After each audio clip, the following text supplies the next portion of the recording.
This morning I'm going to be discussing the legal risks in IBM licensing. The reason that I'd like to take the time to talk to you all today about IBM licenses is that IBM has recently instituted an enforcement policy related to their license agreements and their client use of IBM software products.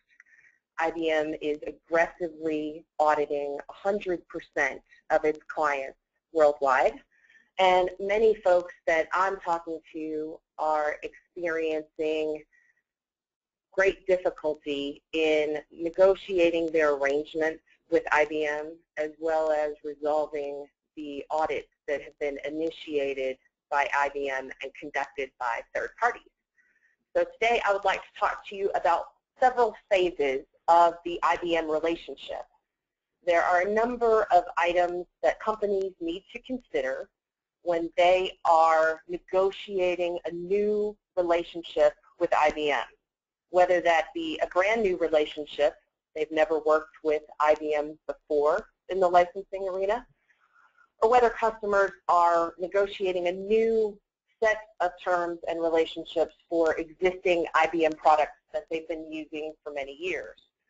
Some of the items that I'm going to cover in the agreement discussion include negotiating favorable licensing terms. A lot of customers don't know that it is possible to get custom terms for IBM licenses, and knowing when to ask for those custom terms and when it is likely that custom terms will be accepted is important.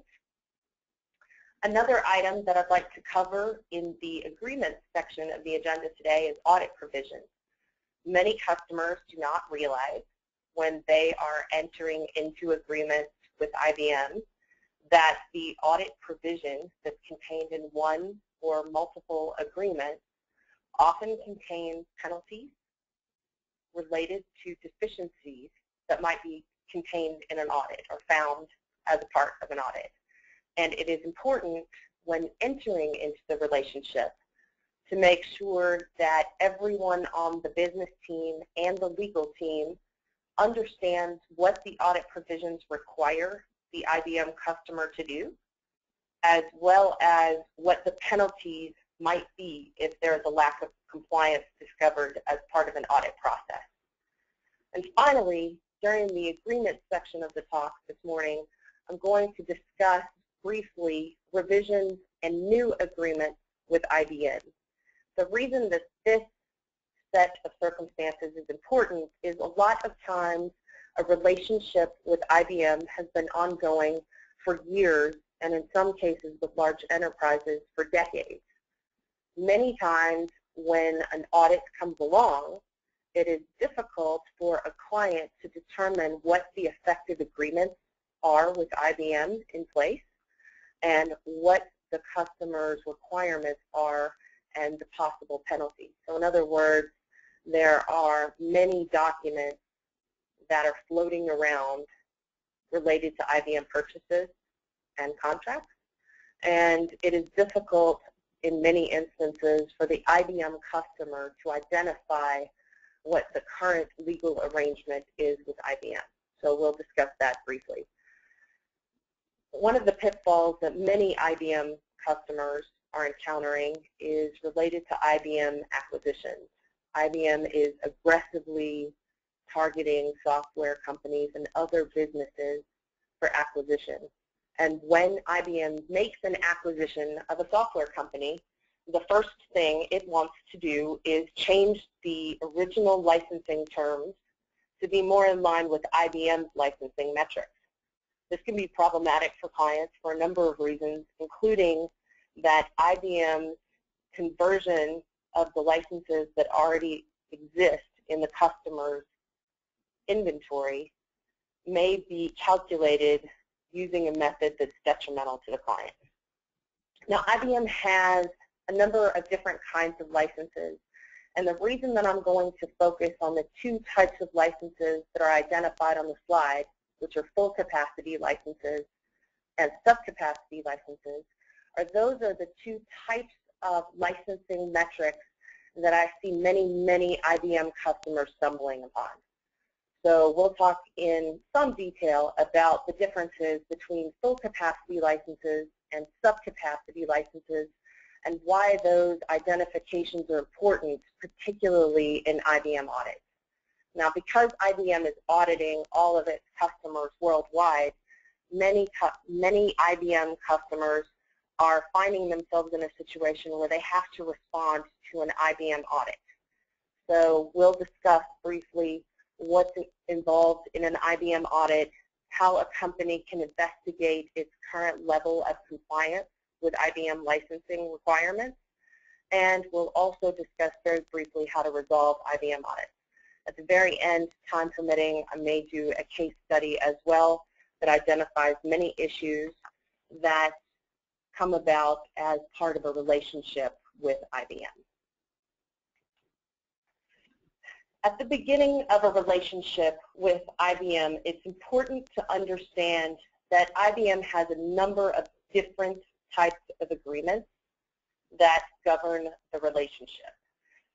So IBM has, for instance, the Passport Advantage Agreement, the International Passport Advantage Agreement, an OEM agreement, which is an Original Equipment Manufacturer Agreement, and an ASP agreement, an Application Services Provider Agreement, just to name a few. IBM, the provisions in those IBM agreements are often contradictory, not clear, and in many instances, the customer does not understand terms that are not defined within the agreement, and IBM's interpretation at a later time when a dispute arises might contradict the ordinary definitions of those words contained in the agreement. So it's important to know at the outset that IBM agreements are generally not easy to understand or manage. It's also important to realize that the agreements contain complex, expensive, and onerous provisions. We'll talk more about some of the licensing provisions when we're discussing full capacity and subcapacity licensing. But the critical piece to know when you're starting to evaluate whether to purchase IBM software and enter into an agreement is that you have to take a look at the hidden costs of compliance. So most IBM customers, when they're evaluating whether to buy IBM software, do an excellent job of evaluating the hard costs that are associated with procuring the hardware and installing the software. They're also doing a fairly good job at calculating the soft costs that are associated with installing and configuring the software. But I see many companies struggling and stumbling on the ability to calculate the costs of compliance.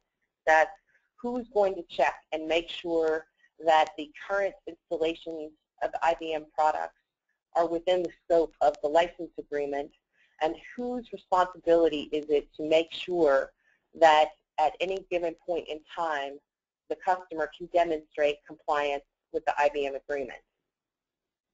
The customers have the most leverage at the beginning of the relationship or the renewal of the agreement. The reason for that is that's the time that you're holding the money. So if the customer has $3 million in cash to spend during a particular calendar quarter, make sure that during the time you're planning to make those purchases, you're also working with IBM to evaluate how you can better include your arrangement in writing.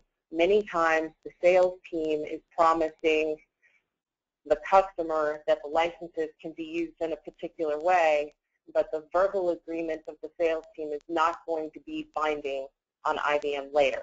So make sure when you have the power to negotiate, you are, in fact, negotiating, and make sure that you're not waiting until an issue or a dispute has arisen before you start to discuss what kind of terms might be confusing or unattainable for your organization. The first key step in making sure that you're negotiating a favorable licensing term related to your IBM software usage is to get with the relevant team and determine how the software is going to be used. One of the biggest issues I see in license compliance evaluations is that there's a delta between how the software is going to be used and what kind of license the customer owns. So if the type of license is incorrect, or if the technology is changed without discussing the new infrastructure with IBM, there could be a problem. So critically evaluating how you're going to use the software in the environment is important to make sure that you identify any terms that could be contradictory to your anticipated use and resolve those in advance. Make sure that the folks who are charged with ensuring compliance understand all of the license requirements, particularly if a virtualized environment or a cluster is going to be present. I see a lot of IBM customers who believe that they're in compliance find out that they misunderstood the licensing requirements for their cluster environment, and what they thought was a small requirement for licenses became a very large requirement very quickly. Make sure that you have the appropriate people in place, and if necessary, make sure you get outside advice to help you understand these license requirements. IBM licenses, like all software licenses, contain a number of ambiguities, and typically in the legal sense, an ambiguity would be resolved against the company that wrote the agreement. But in many disputes that arise out of IBM software usage, those disputes are resolved out of court. And when you are negotiating with IBM, IBM is going to construe all of the ambiguities in its own favor. So make sure that you are trying to identify and resolve those ambiguities at the beginning of the relationship rather than after there's a disagreement about a software usage. You want to make sure that if you are trying to provide the software in a hosted environment, for instance, that you have the appropriate agreement from IBM that allows you to host. There are a number of license restrictions, and you can't just buy commercial licenses and expect to be able to deploy those on the web for your end users' use. So make sure that if you are planning to use the IBM software for any purpose other than internal business use, that you have the appropriate agreement in place at the beginning of the relationship. One concern that a lot of IBM customers face is that they are unaware of what is going to happen to their licenses when the IBM license expires.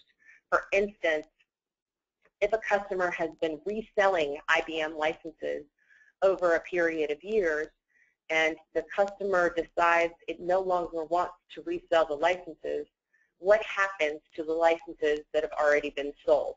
Make sure that you're including appropriate provisions in the agreement for what happens to the licenses at the end of the relationship. It's very important to get legal counsel involved at the outset of the relationship or any time a license is being revised. There are a number of large corporations that have procurement or contract specialists in-house to negotiate some of these terms, but it's also important to make sure that legal counsel is helping you identify what some of the business pitfalls may be as the relationship progresses, so that you can address those, if possible, at the onset of the relationship when you have more bargaining power. One thing to pay particular attention to while you're negotiating an IBM license is what audit provisions are contained within the license and what the penalties are. Most IBM agreements contain an audit provision, and the provision generally allows IBM the right to enter your office and inspect your license usage to confirm compliance. In most cases, IBM elects to use a third-party auditor like Deloitte or KPMG, and many audit provisions include penalties which have back maintenance of 2 or 3 years plus interest. So many clients find themselves in trouble because they do not realize that they are required as part of their IBM license arrangement to allow an audit on IBM's terms. It can be particularly onerous if an IBM customer is in the middle of a business initiative that will take a considerable amount of the customer's IT resources, because an IBM audit typically takes many months, if not many years, and consumes a vast majority of the customer's IT resources. The way an audit usually works is that IBM introduces to the customer the third-party auditor. The third-party auditor then pushes the customer to schedule a meeting to begin the audit process. And once the audit process has begun, there are a number of directions that it could take, depending on what the relevant and effective agreements are. But usually, the auditor wants to schedule a meeting in person at the customer site to go through all of the deployments of the IBM products, as well as review all of the IBM entitlements. IBM occasionally will take an opportunity at the beginning of the relationship to negotiate some of these audit provisions, and occasionally will include an audit framework, reduced possible penalties, and timeframes in the license agreement. So if you are able to negotiate audit provisions for an IBM license at the beginning of the relationship, it is certainly something that's worth including. In many instances, there are 10 license agreements that IBM may find effective in your organization. It is sometimes difficult to determine, based on the document jumble that exists in your organization, which ones are the effective agreements. Because the relationships are so long, and because IBM does not require a signed new agreement every time the relationship changes, it's often the case that my clients are examining an IBM agreement that was executed in 1995 with an amendment in 1998 and addenda that span from 1999 until 2012. Recreating the current obligations in a situation where all of those documents exist has proven to be difficult. Additionally, many customers don't retain the documentation for that length of time. So we often have situations where it is important for us to demonstrate that the current arrangement with IBM is different than IBM's general arrangement with most of its customers. So in many instances, IBM has a general form license agreement, or IPAA, that governs the relationship with the majority of its customers. IBM believes it has the right, in many instances, to revise the agreement simply by sending an email to the contact that's in IBM's file, regardless of whether that person still works for the IBM customer. And if the customer doesn't submit an objection to the email change terms of service or terms of license, then IBM's position is now there's a new agreement in place that supersedes all of the existing older agreements. It is often the customer's responsibility to produce documentation that demonstrates that the customer is outside the normal course of the IBM relationship. And it is very difficult, in my experience, for procurement departments particularly, and accounting departments in many instances, to produce the entire paper relationship that spans from the beginning of the first IBM product purchase until now. If there are many conflicting agreements or agreements that make it difficult to determine what your rights are in a situation with IBM, it is important to make sure that you get an agreement right now that covers the current relationship and how you're using the IBM products, as well as a restriction on whether IBM can change your agreements in the future merely by sending an email and failing to receive a response. Last year, IBM was very active in acquiring businesses, and it bought 17 companies for around $6 billion.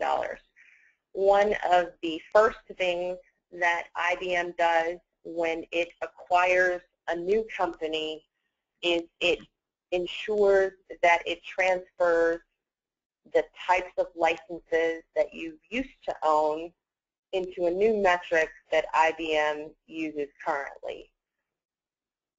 I've seen the cases where IBM has acquired a software product and has taken a license metric, for instance, a product that used to be licensed based on users, and tries to convert those licenses into processor-type licenses. So, in short, a user license is simply based on the number of users, and a server license is based on the configuration of the server and the number of processors, either by chips or by cores.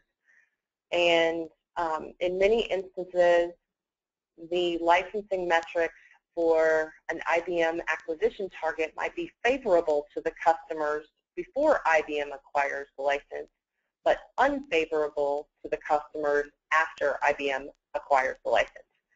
It is often the case that during this conversion from the old software publisher's licensing metrics to IBM's licensing metrics, there is an opportunity to negotiate and make sure that IBM is giving the customer the credit that it should receive. So you want to make sure that if you have a license that used to be calculated using a physical processor, that you're getting the same type of credit when IBM tries to convert that license to a processor value unit, which is something that we'll talk about in just a minute.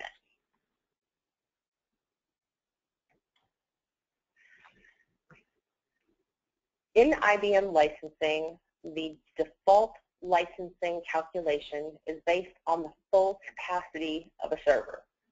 The most common license is the one I just mentioned, the processor value unit. It is based on the cores, not the physical processor, which is often called a chip or a socket. The reason this is important is because if there was a license that you used to own that had one processor license, but that one processor had 4 cores, then when IBM converts the license from physical processors to cores, you will be 3 licenses short for a machine that was formerly fully licensed. PVU calculations are very intricate. IBM has different PVU values depending on what hardware is being used and the processing power. So if there's a computer that has a processor that's very robust, IBM is going to require you to buy more PVUs for a robust processor than it would for one that was more basic. It is critical to involve people who are familiar with IBM license calculations in the cost analysis and benefit analysis before rolling out any new IBM software, because it is very easy to make mistakes in determining how many processor value units are required in a particular environment. IBM still does use occasionally authorized user licenses.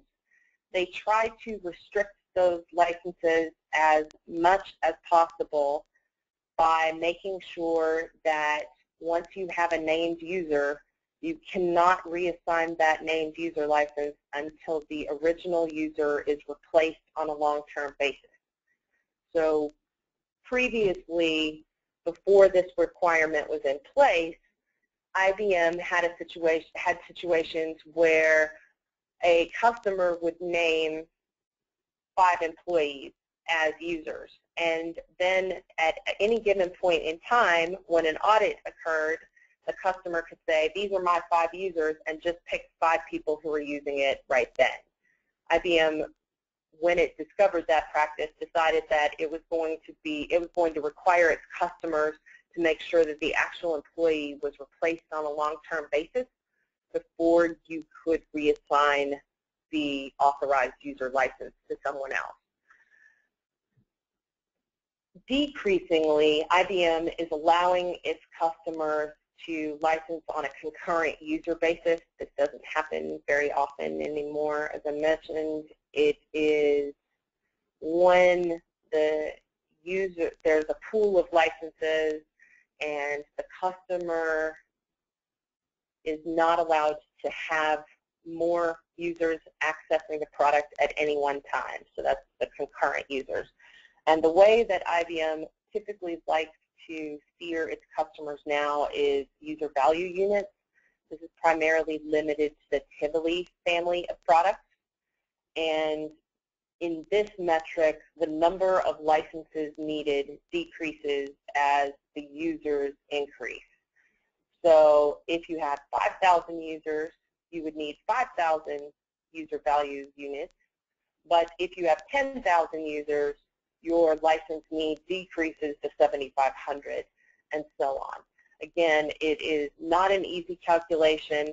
IBM is ensuring that it is difficult for customers to be compliant. The biggest issue I find in IBM audits is related to subcapacity licensing. On the previous slide, I discussed types of licenses, and those licenses in the default are based on the full capacity of the machine.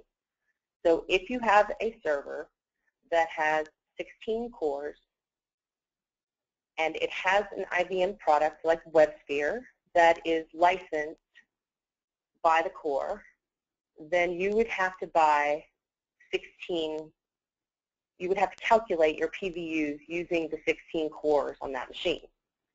Some clients and IBM customers buy much bigger boxes that contain a number of blades that can be assigned to IBM products. In this situation, the customer may decide that it wants to calculate its license need based on IBM's subcapacity license arrangement. Until last year, in order to be eligible for subcapacity licensing, an IBM customer was required to execute a separate subcapacity license agreement. Up until 2 years ago, IBM customers who wanted to use subcapacity licensing arrangements had to place orders for subcapacity products that had different product SKUs than the full capacity licensed products. Those requirements have been eliminated in most instances, and now, in order for a customer to say that they want subcapacity licensing, they have to follow the current requirements in the licensing arrangement. And for most customers, that means that IBM's license metric tool, ILMT, is required to be installed on the environment. Now, ILMT is required because that is the acceptable licensing tool that IBM uses to ensure the maximum usage of the IBM product during a reporting period. A normal reporting period is a month or a quarter. And even though these reports are not required to be submitted to IBM on the basis of the during the period of reporting, those reports must be maintained by the customer for a period of 2 years. The reason these reports have to be maintained is because IBM will likely audit its subcapacity customers within a 2-year time period and will want you, the customer, to produce a report that demonstrates the maximum amount that the product was using on that particular machine during the reporting period. So if a customer can demonstrate using the ILMT product that the number of cores that were used during the quarter was 2, then IBM requires the customer to buy licenses that are appropriate for the use of 2 cores. If the use of the product during the reporting period was 4, then IBM would require the customer to increase the purchase of the licenses owned to cover the 4. So if an IBM customer originally planned to use no more than 2 CPUs for the WebSphere product, but at some point during the period actually used 4 CPUs, the client would be considered out of compliance. This is not the normal pitfall that I see many IBM customers encountering. So it is typically not the case that in an IBM audit, IBM comes up and says, we've checked your reports for the last 2 years, and the reports demonstrate that the number of licenses that you used was over the number of licenses that you own. The reason that this is not the common occurrence is because in many instances, the customers, although they have a requirement to deploy the ILMT product, are not actually doing so, either because they don't understand they're required to, or they don't know how to properly implement it in their IT infrastructure without hindering performance, or because it's too expensive to divert the current IT resources off of their business production requirements to roll out a license tracking tool for the use of IBM software, which is often only a small amount of the customer software usage in the environment. The problem with the lack of ILMT in most customer environments is that the licenses the customer purchased from IBM were calculated using the subcapacity license arrangement, which is the licenses that were needed only to the extent that they were being used on the server. And when IBM comes in to an organization as part of an audit and determines that the ILMT product has not been deployed, IBM will then assess the calculation of the needed CPU licenses as calculated by processor value units on a full capacity basis. So if a customer has been using only 2 CPUs in a 64 CPU machine, then the calculation for the licenses that are needed will be calculated using the 64 cores rather than the 2 cores that were actually being used. Some of IBM's products cost thousands of dollars per PBU, and some of these calculations can be 10 or 20,000 PBUs that are short because the customer believes that they only needed a few licenses, a few hundred here or there, and when the full capacity of a very large machine is calculated, the deficiency can be very great. So if there is a situation where there is a $30,000 PBU shortage and the licenses cost $1,000 a piece, you can see that the exposure could grow exponentially very quickly. Why is this a problem? As I mentioned at the beginning of the discussion, IBM is auditing all of its customers worldwide. when IBM reaches out to a customer to start the audit process, there are a number of paths it can take. In many instances, the business team tries to resolve the audit with IBM without involving internal or external legal. That can be a huge problem. The business team does have information that is going to be helpful in responding to the audit, but it is important at the beginning of the audit to make sure that someone is establishing a framework for the audit. So for instance, if the audit target is a global company, it's important to make sure that IBM is discussing with the IBM customer what the geographic scope of the audit is going to be. I've seen many audits where IBM has agreed to limit either the geographic scope or the business unit scope because it is too difficult or too cumbersome for IBM to audit the entire infrastructure. One item that is very important is to make sure that the IBM customer knows who the auditors are and make sure that there is no conflict between the auditors and the target company. In some instances, particularly with larger enterprises, it is possible that an existing accounting relationship exists between, for instance, Deloitte or KPMG and the company. If that's going to be a problem, someone needs to raise it before they get too far down the audit path. The auditors, once they get started, are very reluctant to change. Finally, the auditors are going to likely want to have a kickoff meeting that's in person at the customer's office, and they're also likely going to want to come to the customer's office during the audit to validate the information. I want to mention that that's not required and is often a point of negotiation.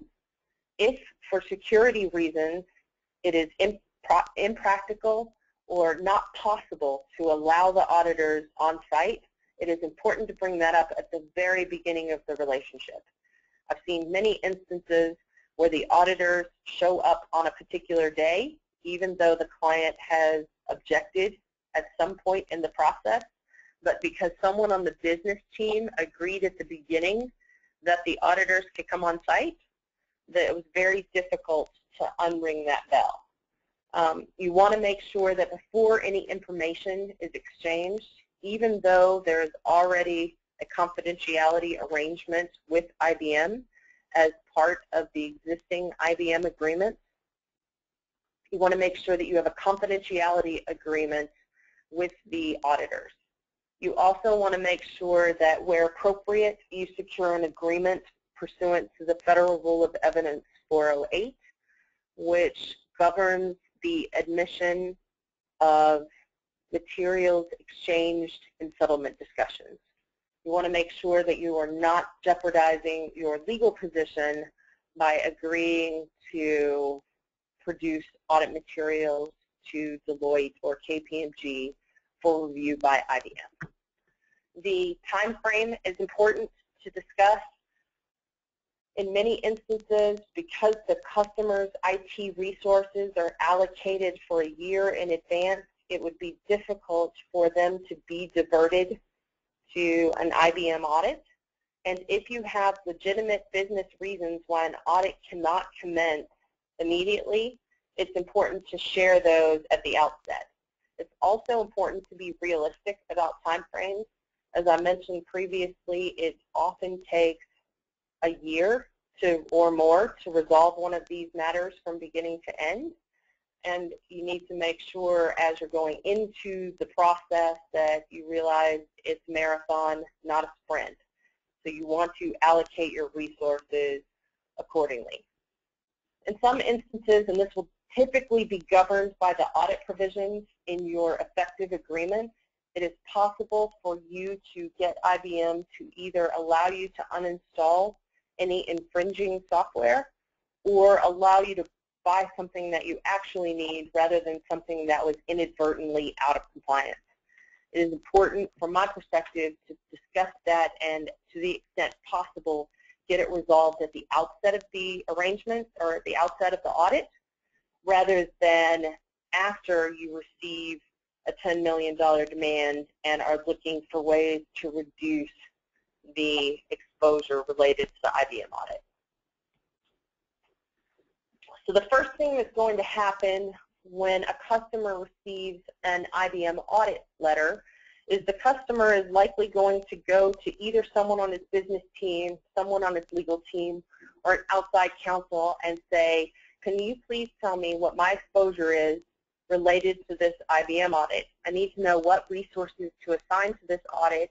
I need to know whether I need to reserve any financial resources to resolve the audit at the end of the process, and I need to know how important this process is going to be from a business perspective.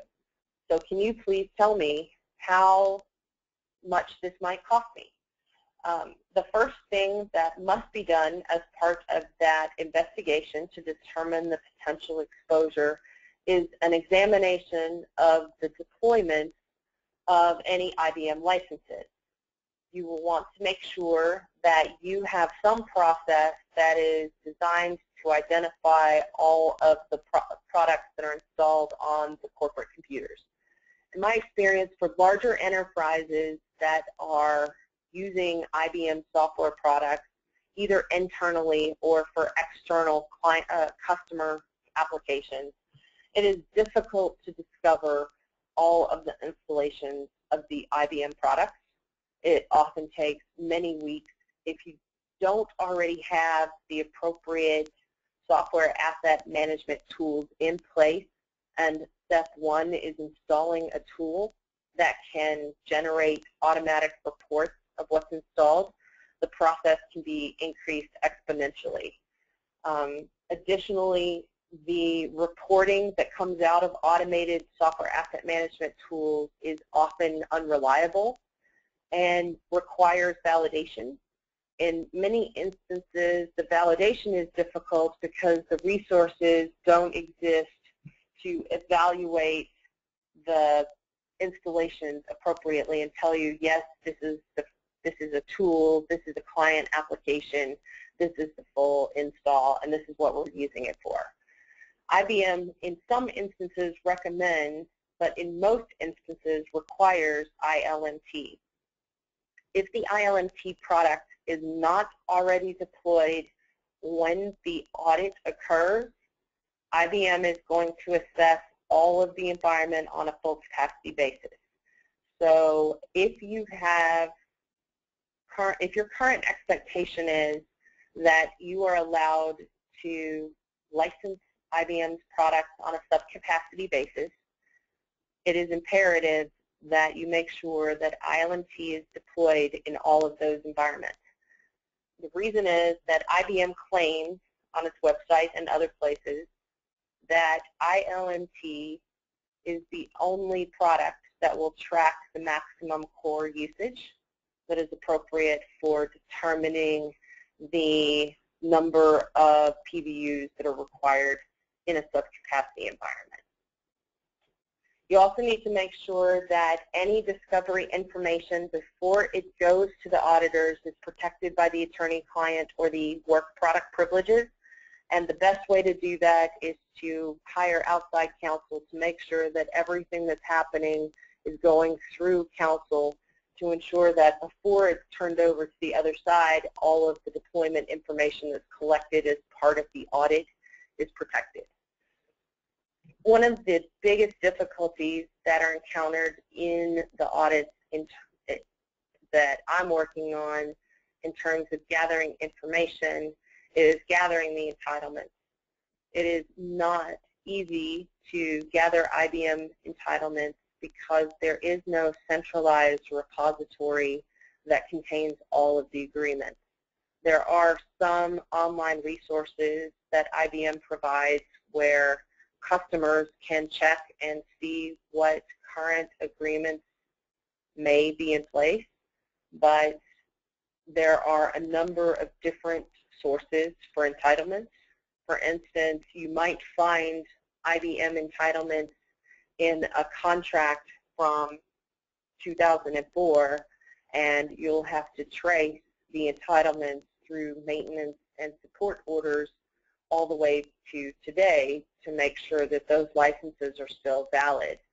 You have to determine what, if any, licenses that you own now used to be published by a different publisher that was acquired by IBM, so that you can find the old license agreement and ensure that you're receiving proper credit.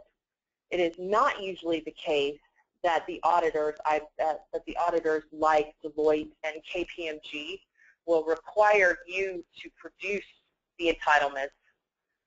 The auditors typically have insight into some of the purchases that an audited company has made, but it is going to be important for you to be able to validate those numbers. It is not unusual for an audited company to discover many thousands of licenses that have been overlooked by the auditors that the company owns by virtue of having purchased it from a company that was acquired by IBM at some time in the past. You want to make sure that you collect, as part of this investigation, all of the software services and support invoices that you can find. In many instances, the invoices are a source of vital information regarding what licenses are currently owned. On a side note, a new requirement in IBM license agreements is causing some trouble for customers because IBM recently changed its services and support requirements and is now requiring that all active licenses be maintained on support and services, or none of them. So in the past, an IBM customer could determine that it wanted to support only a portion of its active licenses. IBM has now determined that in most instances that is a practice that will no longer be allowed. And the reason this is rearing its head in the IBM audit arena is that IBM is going through, as part of the audit, and determining what, if any, active licenses do not have maintenance and support.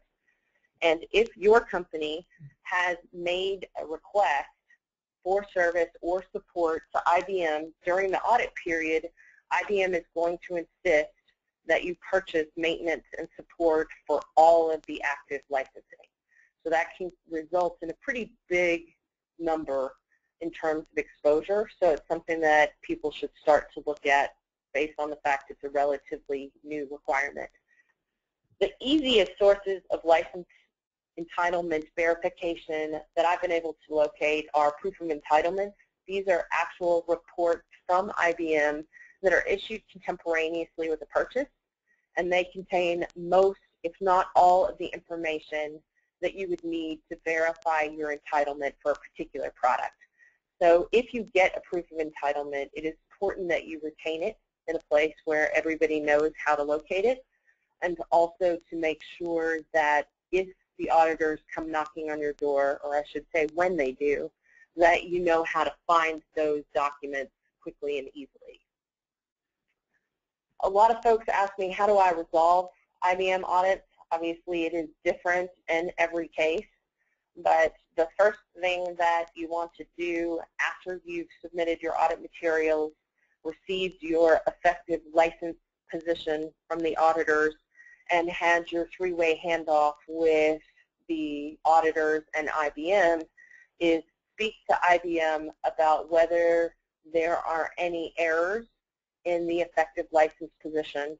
You also want to make sure that when you get the settlement resolution quote from IBM, that the analysis is accurate and that everything has been translated appropriately from your effective license position to the settlement quote. It is not unusual for IBM to make mathematical errors or mistakes in the calculation of the audit resolution quote. And so to begin with, before you engage in any discussions, you may want to make sure that the math is accurate. There's usually not formal demand. It is usually the IBM compliance team that is requesting an audit resolution in the form of a quote. The amount due is often negotiable, but not always, so it depends on a number of different factors. And as I said previously, in many instances, IBM could allow the customer to substitute a product that it needs to buy for a product that it doesn't need to buy. IBM is extremely reluctant in these matters to give a release, but it's important to ask for one and make sure that payment is conditioned on a full resolution of the audit. It is also important at that point in time, if there are any ambiguities that are problematic in the relationship, that you use the audit resolution as an opportunity to eliminate or reduce those ambiguities as much as possible, so that IBM doesn't have the ability to come knocking on your door and ask for similar settlements a couple of years from now because we made a payment but didn't resolve any of the outstanding issues that needed to be resolved. Now, I understand that in some cases the resolution is favorable for the client in terms of the percentage of the opening demand, and in those cases the customer is often reluctant to insist on formal legal documents. I understand that sometimes business decisions must prevail over legal ones, but it is important to go into the resolution with all of the necessary information to make an educated business decision about how to resolve the matter. So I have a few minutes left. I'm going to spend them identifying some of the issues that typical IBM customers might encounter. So one common situation that an IBM customer can encounter is if they have the ability to incorporate IBM products into an IBM customer's product that it will be sold to end users, that it is important that the IBM auditors may ask the OEM team to validate the sales to the IBM customers. And in some cases that is difficult or impossible for the customers to do because their accounting system is not set up to track those kinds of sales. Another issue that I encounter quite a bit is that the IBM customer has changed its model. An OEM customer has changed its model from a client-server model to a hosted model, and they haven't changed the prices or the agreement. And the final issue that I encounter a lot is that IBM has purported to change the licensing terms without customer acceptance. So what are the possible resolutions for these issues that are raised? For the first one, which is the OEM customer is not currently tracking the sales in a way where meaningful reporting can be provided to IBM, the resolution is to implement an accounting procedure to capture the IBM as a separate line item so that the information can be meaningfully provided to the auditors when requested. You also want to make sure that you have the ability and a process in place where you can periodically audit your end users. The resolution to the second issue that arises is you want to talk to the IBM team as part of your planning and scoping process to make sure that you are effectively identifying how much it's going to cost in terms of licensing to switch from a client-server model to a hosted model. And finally, you want to make sure that any documents you have with IBM restricts the ability for IBM to change the licenses without a customer's signature or agreement. Now I have a couple of questions that I'm going to try to tackle. One of the questions is, are the slides available for download? They're not presently available, but if you send an email to me, I'll have my email address up in just a moment. I'll be happy to email you a copy of the slides. A really great question is ILMT stable? We've had nothing but bad experiences with it. Have other companies expressed the same complaint? That is a common issue that my customers are talking about, the difficulties they've had with ILMT, and that there is considerable system degradation related to ILMT and considerable trouble installing and or configuring ILMT that even IBM can't solve. This is a huge problem because IBM requires you to roll out ILMT in order to get credit for subcapacity licensing, but that product is extremely difficult to deploy and manage. So a lot of customers are saying, I shouldn't be held accountable for any deficiency related to the lack of ILMT because I couldn't roll out ILMT, and IBM's traditional response to that objection is, that's not our problem. So you want to make sure that if you're having difficulty with ILMT that you talk to IBM and, if possible, get an exception from the requirement to roll out ILMT until those issues have been resolved. I'm about to conclude the presentation, the legal risks of IBM licensing. I will be giving the CLE course number